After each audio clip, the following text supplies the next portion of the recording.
Hi there, I'm nicodehaan, and welcome to Living a Primal Lifestyle, where we explore a return to a more balanced and natural wild world. To regain our rights and freedoms and to recover our natural health. And I'm Untitled. And it's a beautiful morning in Durango, Colorado. It's 45 degrees, was down to 26 this morning. And today is Wednesday, the 17th of November. Next week we have Thanksgiving. Yeah. Wow.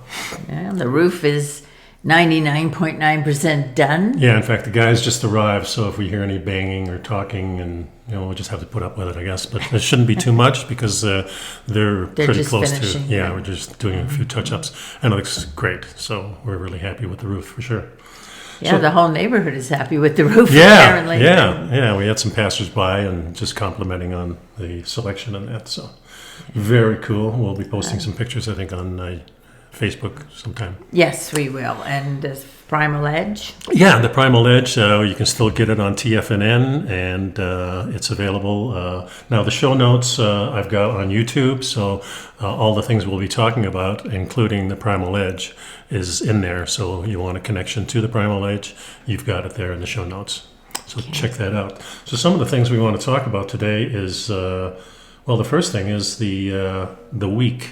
7-day week. 7-day week. Where did that come from? Mm-hmm. And I found this article on Slate by Ben Schreckinger.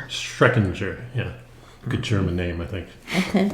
Well, it's interesting because the article was written in 2014, and it's now almost 2022. Yeah. And so let's talk about the whole idea. And then, well, first of all, it says here that all manner of animals have lived their lives according to the cycles of the Earth's rotation on its axis and the moon's orbit around the Earth. And, of course, the Earth's orbit around the sun. Mm-hmm. So we have the year, we have kind of a month, and we have the day, which revolves. But where did the 7 days come about?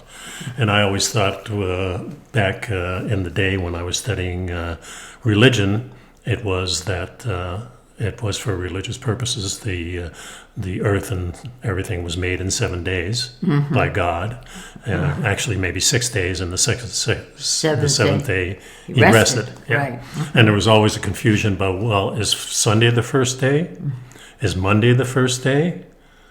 I always assumed that Sunday was the first day, because in the Jewish calendar, Saturday was the Sabbath, right, which was the last day.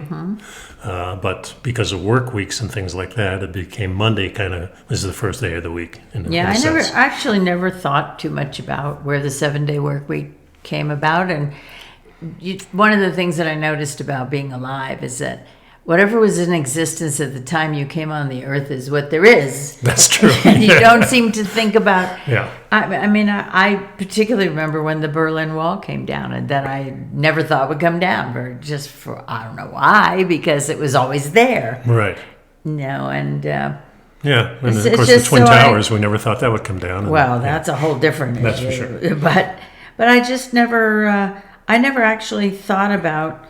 We just get up and we know that Monday's the first day of the work week, and Saturday, Sunday's the weekend, and I really never gave it much thought at all. And one nice thing that's very interesting to me about working from home and working remotely doesn't make as much difference. It doesn't matter what day it is, because there are things that every day feels like Saturday, as it were. Yeah, and when I grew up in sales and really got to know what selling meant and keeping the customer and all that it didn't matter when you got the call.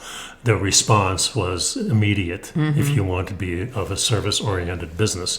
If you want to respond to the customer and not have them upset, you need to be there. And another one of the things my dad always said, that if you're the head of a company, you make yourself available. Yeah, you work. You're never off. Yeah, there should be a phone call. You should be a phone call away from a customer. In other words, the customer should be able to get a hold of you, because you're the most important part of that whole system. Of the process, right? Exactly. Well, it's interesting, as it says here, that it is likely that the Babylonians created a basically 7-day work week, because they went by the lunar months. And they divided their lunar months into roughly 4 weeks that were mostly 7 days.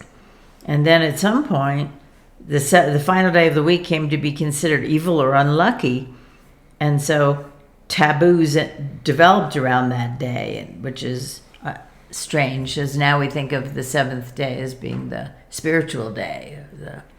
Either Saturday or Sunday, depending on. Mm-hmm. Yeah. So how did Lucky 7 become the rule of our calendars? Like you said, the Babylonians divided up their lunar month into 4 sections.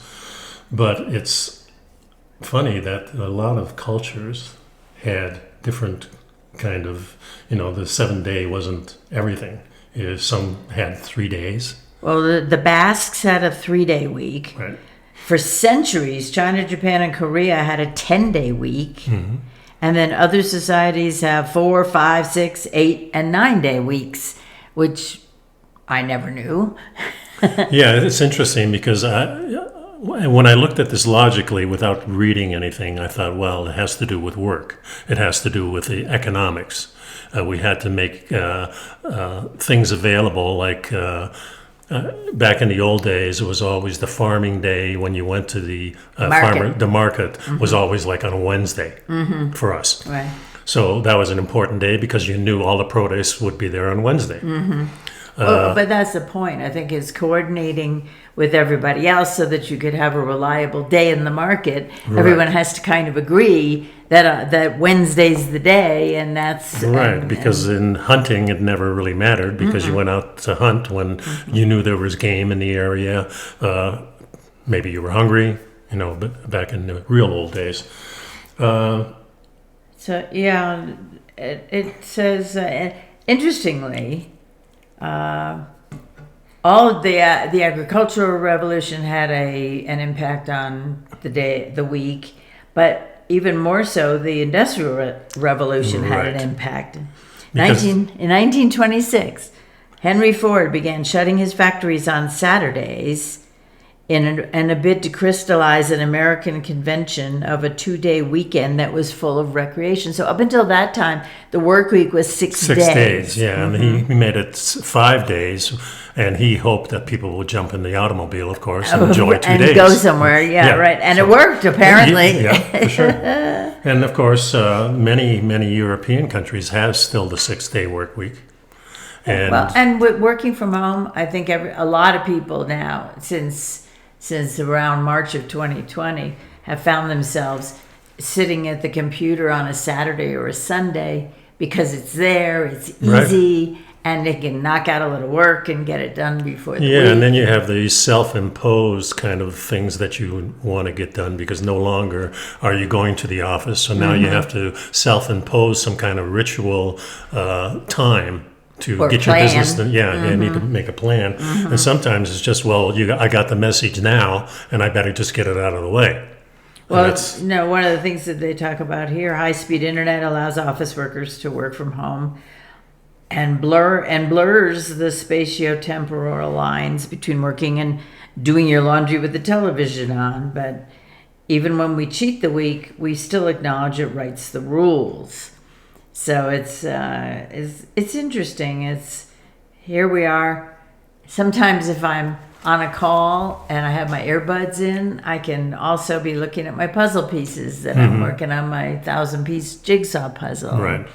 It's a whole different kind of mentality, and I don't have a problem occasionally sitting down and doing a little work on a Saturday if I need to get something done for a client, and also, because of the 2-hour time difference from my work, I can be working at 4 o'clock my time, which is 6 o'clock Eastern time, and still be without any damage to my schedule or no stress to my life.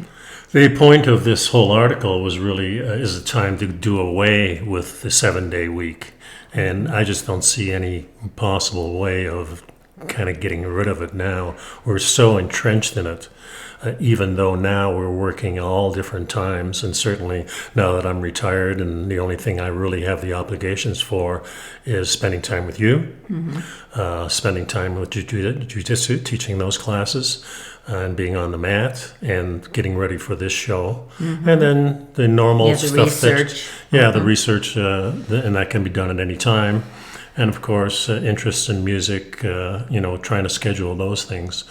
Right now, things are kind of just, pretty satisfied being with the 7-day work week or the 5-day work week or whatever you want to call it. It's so ingrained in us. We look forward to the weekend, even though we may not be working during the week as much. We still look forward to that because we have certain things that we're doing on Saturday. We have certain things that we do on Friday. That's when we normally do our shopping, go to the ranch, things like that. Saturday is more for enjoyment and walking around downtown Durango. And little vacations and things are kind of planned around weekends also, unless it's something that's a week or longer. Right. So if we're going someplace in and around Colorado. Like our trip to Colorado Springs, we left on Saturday morning, came home on Sunday afternoon. Yeah, and another next month we're going to Sedona, spend a weekend there. And I don't see that the 7-day week is going away, even though it's not really tied to any Earth cycles or anything like that. Yeah, I don't know that it'll... First question, of course, is what would we replace it with? And nobody seems to have any kind of creative thoughts on that subject. Right. I think it's more a matter of a seamless transition into a less rigid work week. And I think, for example, the ability to teleconference, so you don't have to travel. Right. The ability to internet network with somebody at any time, FaceTime on the phone, just all of that can happen at any time that works. And for example, I was talking to a coworker and saying, we need to catch up. I haven't seen you in 6 months, and it'd be nice to just chat. And so we're arranging a FaceTime call for the day after Thanksgiving, which is not a work day, but we're going to find a time that works for both of us and just have a chat.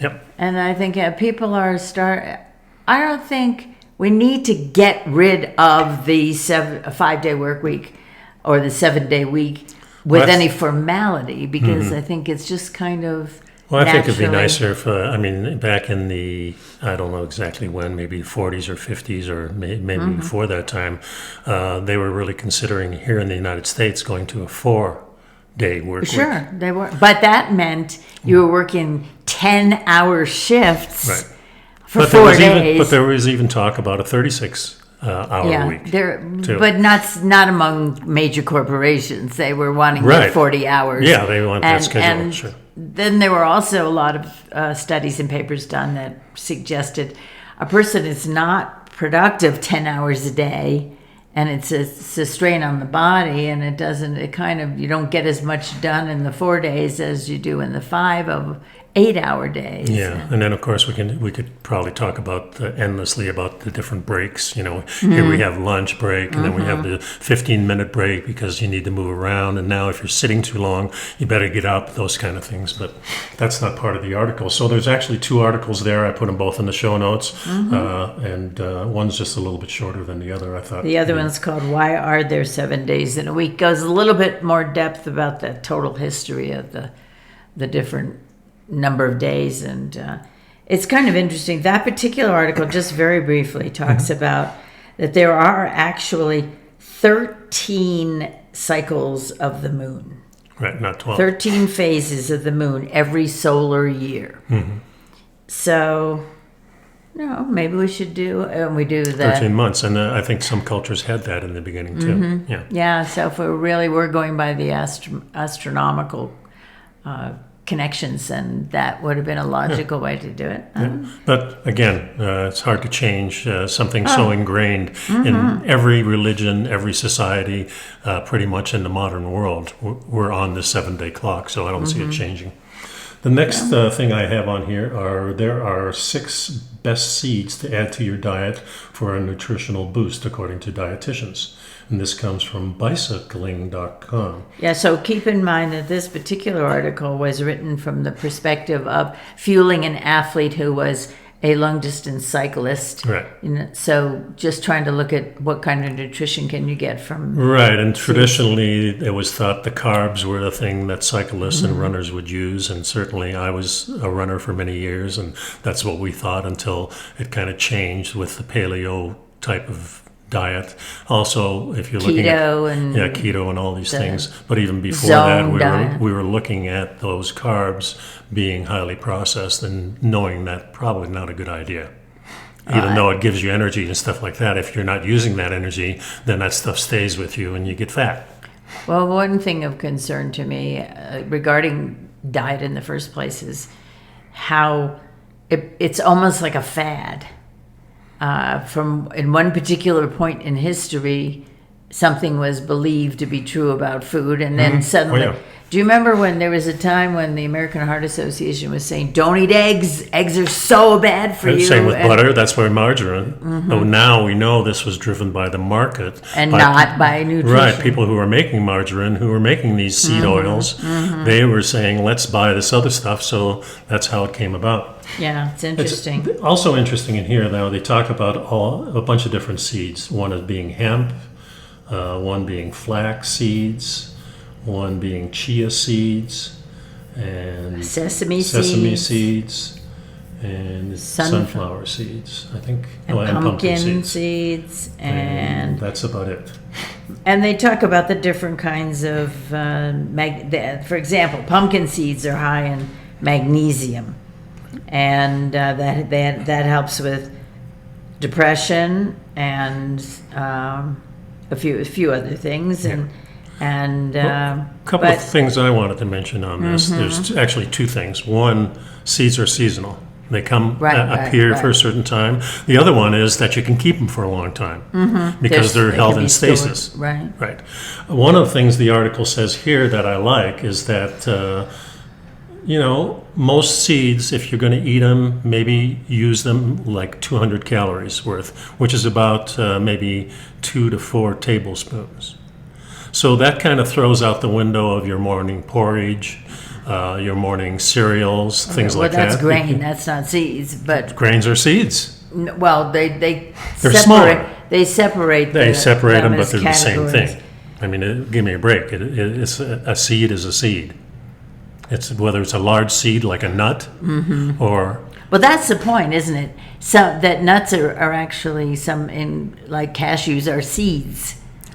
It's actually part of a seed. It's the bottom part of this whole big seed. So cashew is kind of different. It's more like a legume. We call them nuts. Yeah, but the beans too are seeds in a sense. Because you can grow something from them. Oh, right? yeah, well... Even an egg is kind of a seed in a way, and so is sperm and everything like that. It's a seed for a chicken. But the point of seeds and the reason this article is important to me is because we have to realize that seeds are held in stasis.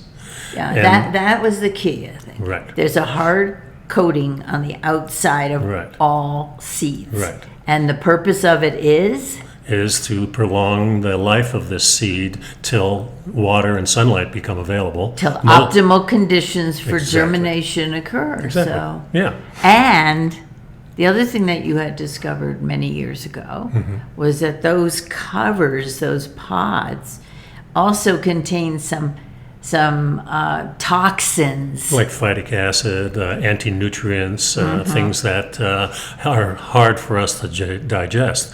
There's certain animals, actually birds are the most of the seed eaters, and they have a specific digestive system that helps them get rid of those toxins, and it doesn't affect them. However, we don't have that. Yeah, and the phytic acid is an important concept, is an important thing to note because it is antithetical to human health, and it interferes with your enzymes in your body. Yeah, so you want to really limit. Yeah, in fact, I always say that the Chinese, maybe 5,000 years ago, discovered the white rice instead of the brown rice. And the reason they did this is because that's where the toxins are, around the covers. So even the hull is discarded, but even the brown part of the rice is the covering for the starch, and the starch itself is not so bad for you. it actually extends your other food. In other words, if you're running out of meat and things like that, which are highly nutritious and pack a big wallop as far as calories, as far as nutrients are concerned, now you don't have as much of that. You still need to have the nourishment, and in starch there is certainly energy and some nourishment, and even a quick thing, and it doesn't harm you as much as it would if you had the brown part of the rice still there.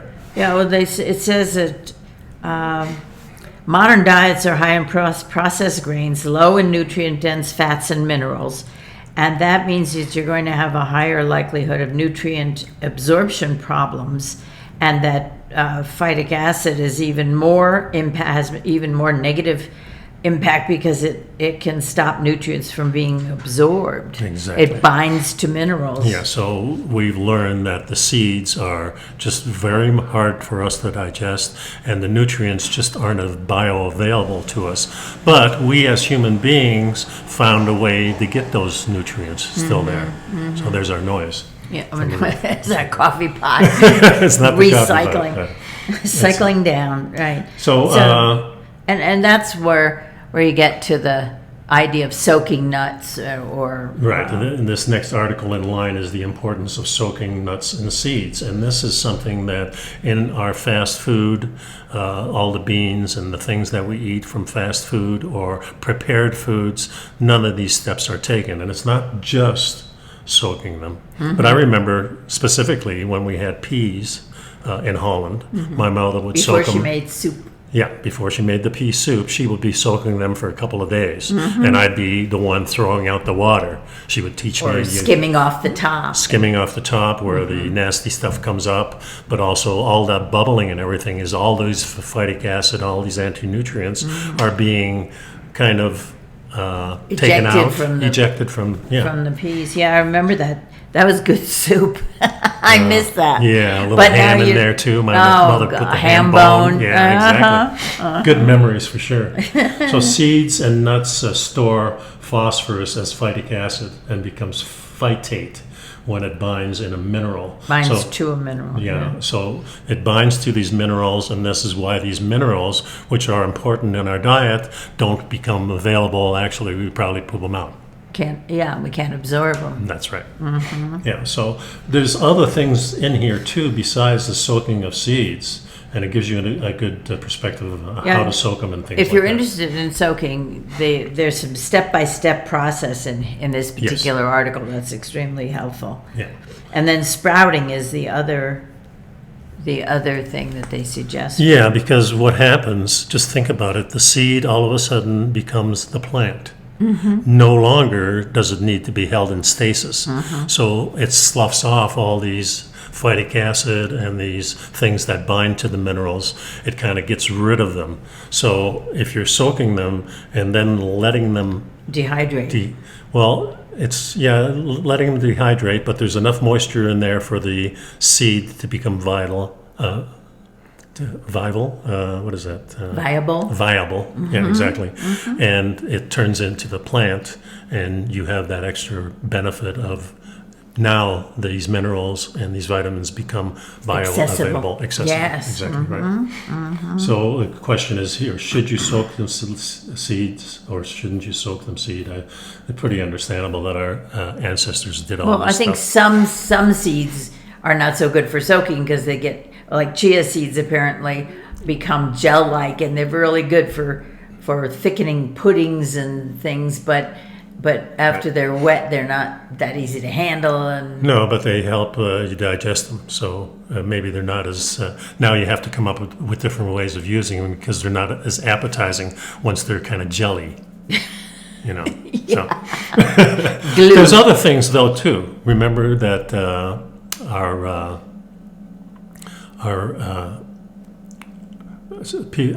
ancestors went even further, and this is how we discovered fermentation. This is how we discovered distillation.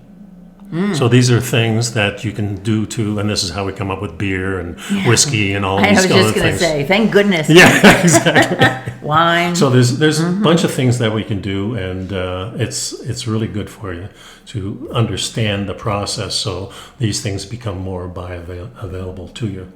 So there's two notes here: the importance of soaking the seeds.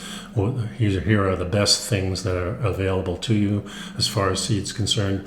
I like these articles, but I wanted to go kind of a step further, because in these articles they also mention the different types of fats that are in these seeds. And the type of fats which are we have the saturated fats, we have unsaturated fats, we have polyunsaturated fats, we have monounsaturated fats. And the last 50 years or so, we have been saying that saturated fat is really, it comes from animals, it's not good for you. And we kind of found out when paleo came in the late 90s and we started delving into this, that it depends what the animals are fed. And of course, this has to do with all types of food. It doesn't really matter that, you're eating animals or not, as long as those animals are healthy. It doesn't really matter if you're eating vegetables or not, as long as those vegetables are grown organically and handled properly, and they're not full of germs and things like that while you're eating them. Same goes with the animals. The animals need to be healthy. They need to be eating their natural food. Otherwise, they go off and become unhealthy, and then we're eating something unhealthy. It just doesn't make any sense. Yeah. This article, Saturated Fat Revisited, is also in the show notes. Right. And it's extremely interesting because the first thing they point out is that saturated fat is kind of a broad generalization, and there's a lot of layers to that. Sure. And a lot of different meanings to that and different types of fat. And animal products themselves have a little bit of saturated fat. They have some unsaturated fat, and they have some of the polyunsaturated fat, and they have some of the monounsaturated fats. It's not all just one thing. So by eating the animal, you get not only the saturated fat, but you get the benefit of some of these other fats that are in there, like the omega-3s, which are polyunsaturated fats, the omega-6 and 9, which kind of go along with them. If they are in the right balance, then it's going to be very important for you to get those nutrients. It's not, we always say, well, the omega-3s are the ones that are anti-inflammatory, but the 6 and 9 are inflammatory, and that's a benefit because this responds to your immune system. When something is inflammatory, it corresponds to it. Your immune system goes into action. And says, okay, here's something inflammatory. We need to kind of dull it down a little bit. So we have to understand there's a balance in everything, and this is what the Chinese knew with their different ways of saying yin and yang. Everything kind of there's a balance to it. Yeah, and it also says here that saturated fats, if the animal's eating properly, saturated fats are benign with regard to inflammatory effects, as are the mono unsaturated fats, and also the polyunsaturated first of all, fats. If you're looking at this article, the MUFA stands for monounsaturated fatty acids. Right. And PUFA stands for polyunsaturated fatty acids. Right. So they don't give you the key on this, but that they use the terms. So they're saying that excess PUFA, the polyunsaturated, fructose, and sugar, as well as an imbalanced omega-6 to omega-3 ratio, are involved in most diseases and are typically blamed on a saturated fat, but that hasn't proven to be the case with the studies. Right. Exactly right. And a lot of these studies may be skewed because the food industry is trying to steer us in one direction, and most of that direction, I've always contended, is packaged food. Packaged food stays on the shelf longer. There's hardly any waste to it. You can sell it a year from now, and people are going to be satisfied with it because it's been in the box. It doesn't matter. It doesn't deteriorate really. Yeah, except they now have best used by dates on these things. Of course they do. And actually, some people do actually look at that. Yeah. But you just have to understand that. I don't think that's a bad idea. No, and there's a possibility that these things don't expire no matter what. And leaving the grain in the silo for 3 years, it obviously didn't expire. No, the rats still like Well, it. that's not.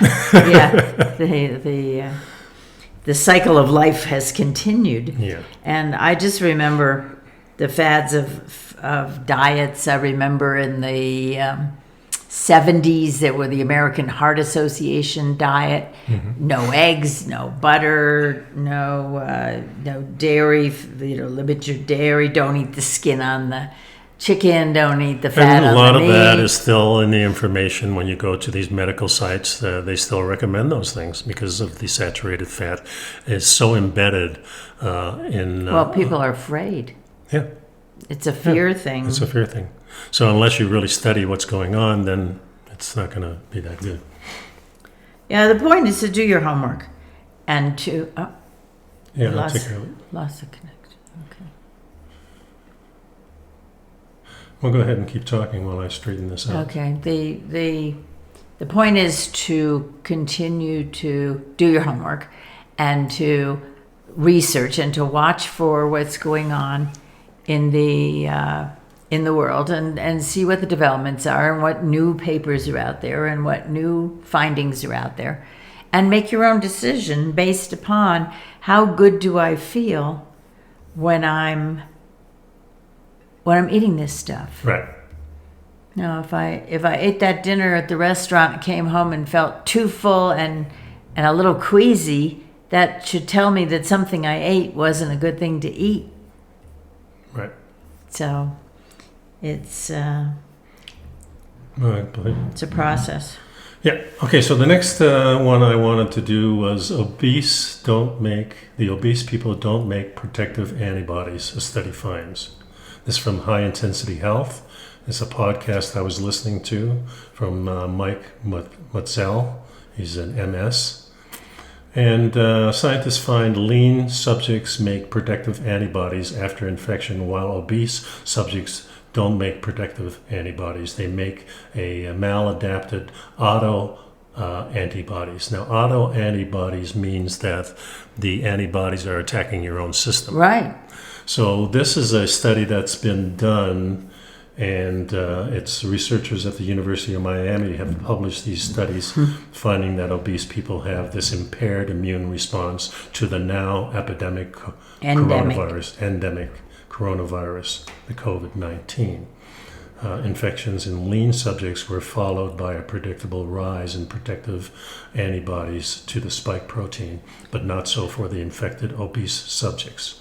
So this is a thing that has been in the news before, because we're finding out if you're compromised some way in your health, and some of the things were the obese, some of it was diabetes, which is linked to obesity, and the other thing, heart disease, and those hypertension, all COPD. these are kind of related to being obese and overweight, and the way And you they're eat. called, that's what they refer to as comorbidity. Exactly. So an important study here, and this is the reason why we have a lot of people that are sick in our society, because a lot of people are obese or on the brink of it. Maybe you're not obese, but maybe you're very close to it. But even being maybe 15, 20 pounds overweight, if you're a 100-pound person, 20 pounds, that's 20% of your weight on top of what you normally would be. I think it's 30% that they consider obese. But I would say 15 or 20 pounds on a 100-pound person, that's Significant. And you and I both know if we gain 3 or 4 pounds, we can feel it because we've been slender for so long. So it's a big warning sign, I think. And the other thing about obesity is that 10 or 20 pounds if you're weightlifting and bulking up and you're developing muscle weight is one thing, but what you're eating matters. What puts the weight on you. Oh, we know that carbohydrates contribute a lot, because if you don't use the energy, it's going to turn into fat. Right. And not the real good fat. not the kind of fat that your body uses. The kind that gets stored away and doesn't burn. Yeah, and remember that also your fat is where it's holding all your toxins. So another detriment to losing weight is that you go through this period of detoxifying when you don't feel real good, and then that gets you back to eating. Yeah, you're looking for your comfort food again because you didn't feel well. Yeah. It's and I also put another thing in here, which was a video, and we're not going to discuss it, but what happened to Dr. J. Bhattacharya in 19 months of COVID. And he is one of the researchers that has been analyzing this for a long time and giving advice. Yes, very interesting. It was a fascinating video. Yeah, so please take a look at that, and it gives you an idea of what's actually happening. And all these things that we're told to do may not be exactly for the benefit of our health. It may be for the benefit of selling vaccines or selling whatever. Well, it's also a nice summary of so many of the things we've touched on in our podcasts in the past. Yeah. So, bless you. Excuse me. So the last thing I wanted to talk about was the Filmmakers investigated birth control side effects, and here's what they learned.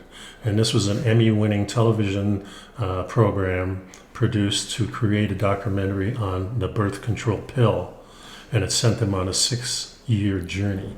Executive producers Ricky Lake and director Abby Epstein said what they learned about the business of birth control. And that was a very interesting article for several reasons. Yeah, something we're not too involved in anymore at our stage of life with birth control, but it's kind of become standard in our Western culture to be on birth control pills. It's the easiest. Or there's a lot of other options too these days. Yeah, but I think birth control has been pushed enough and considered safe enough generally that you probably find the majority of the women are on birth control pills, probably in America and maybe Western Europe. Or they have IUDs. They still have rings. And you have the cup, and you have, of course, condoms. You have lots of different ways of doing this. But the problem with the pill was that no one is doing research on the hormonal interference caused by putting the pill in. And that's, I think, the key to this. And I was listening to a podcast the other day. It was the Center of Disease Control saying that hormones have nothing to do with your immune system. I mean, wait a minute here. What's going on here? It has everything to do with it. That's the whole part of it is boosting your immune system because your hormones will be in nice balance. So, and your enzymes and lots of other things. Yeah. The interesting thing, one of the interesting things in this article was that the producer said she learned that hormonal birth control can change how users perceive potential mates. That long-term use of birth control can change who you're attracted to. Wow. That's kind of interesting and scary. I would say so. I think. And the other thing about this particular article that was extremely important was that women are not being given all of the information on possible side effects and on long-term effects of using, for example, the birth control pills, and that doctors just say, here, this is perfectly safe, and take it and use it and whatever, but some forms of hormonal birth control may increase your risks of hypertension, blood clots, heart attacks, stroke, and there was one case study that they use in the documentary is about a woman who was 24 years old who died of a double pulmonary embolism that was caused by the NuvaRing, which is an implanted type of birth control. Yeah. And they were never told by anyone that the pulmonary embolism was a possible side effect of using that particular method. Now, in all fairness, if you watch anything that you watch on television, when you're watching, when their commercials come on, and the 15 lines of small print at the bottom that says possible side effects may include, and how many people actually read those carefully and make an informed decision about whether I should take this, because I could end up having worse symptoms than what this is supposed to help me with. And part of it is, in our culture, doctors have been held as all-knowing and being trustworthy, and you're being able to just do what the doctor says. But well, there was a whole, I remember reading years ago that there was a whole natural way of birth control, and that was the breastfeeding of the child into a year or two. So while you're breastfeeding, you don't become pregnant. You don't ovulate. Mm-hmm. So this is the natural. You don't anyways. I don't anyway, that's for sure. Hopefully not. If I do, honey, we're in trouble. Oh, no, we're going to make a lot of money. Oh, yeah.